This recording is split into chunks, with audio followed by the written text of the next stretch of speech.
Hey guys, this is a review of the Garmin EPIX Gen 2. This will be a very quick review and in no way sponsored, and I will give you my honest opinion on the device. And actually I'm going to return the device because I much prefer the Phoenix 7X, which I'm going to keep.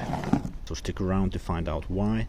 I'm going to cover the price, some of the advantages and some of the disadvantages of this EPIX. List price for the EPIX is $999, but you can get it for 728 euros as an Amazon warehouse deal currently, at least in Germany. I'll leave some links down below if you're interested.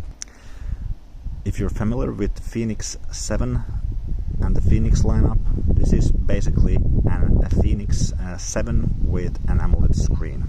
So let's move on to the advantages, and the biggest advantage on this EPIX is that it has an AMOLED screen which is super vibrant. The screen overall looks awesome compared to the Phoenix 7, which in comparison has fewer colors and they look somewhat washed out if compared side by side. So if you're looking at the HR zones or looking at the maps, then yes, the EPIX AMOLED screen is better for those purposes. The second advantage is that the EPIX has a 1.3-inch screen with a resolution of 416 × 416 pixels. So compared, for example, to this Phoenix 7X, which has a bigger 1.4-inch screen, it has only a resolution of 280 × 280 pixels. So you can fit more on this screen with the higher resolution. So for example, when you're using the maps, you will see some more details in the map with the same zoom level compared to the Phoenix 7X. Also, if you're receiving a text message or a WhatsApp message or reading an email, you will see more text on the screen before you need to scroll down. Unfortunately, that's actually all of the advantages I can find on the EPIX compared to the Phoenix 7X. So next, let's cover some of the disadvantages. You could consider one disadvantage is the size, so you can only get it in this standard size. You cannot get the S size or the X size. This is Garmin's first version of the flagship model with an AMOLED screen, so I think that's the reason why they didn't include all of the sizes at this point. But I think the largest disadvantage is the battery life. So if you're going to use the EPIX in always on mode, you will only get 6 days of battery life, but if you use it in gesture mode, you will get up to 16 days of battery life. But I think it's a bit annoying that it turns off the screen all the time.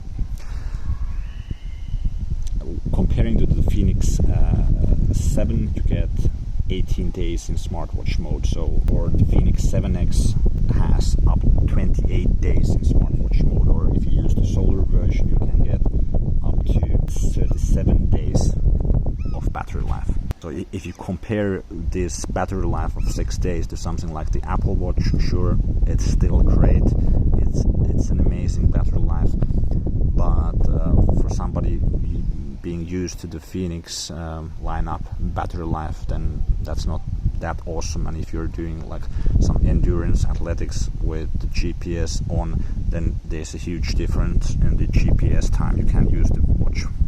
One of the biggest issue I have with the EPIX device is the screen turning off all the time and the gesture mode not working perfectly. So when I ride the bike, I might hold my wrist like in this position and like do only a slight turn to look at the watch or to look at my speed or something like that, and it won't turn on always.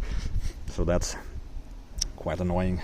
With the Phoenix 7, I can see the time always and at different angles without moving my wrist, and I think it just looks nicer to have something on the screen compared to a black screen if you're holding your watch. So there are my reasons for why I prefer the Phoenix 7 over the EPIX, and I'm going to return this EPIX device. But I think this EPIX still serves some people in the market, and that would be anybody who loves the Phoenix lineup but just wants an AMOLED screen.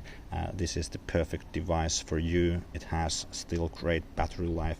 If the battery life is sufficient for you, then go ahead, go get the EPIX link. You can find the link down below. If you use the link, it's an affiliate link. There's no extra cost to you, but it does support the channel, so a huge thanks for that. If you found this video helpful in any way, shape or form, please give it a thumbs up, and if you want more information on the EPIX, go check out this video next, where I highlight the best advantages on the EPIX.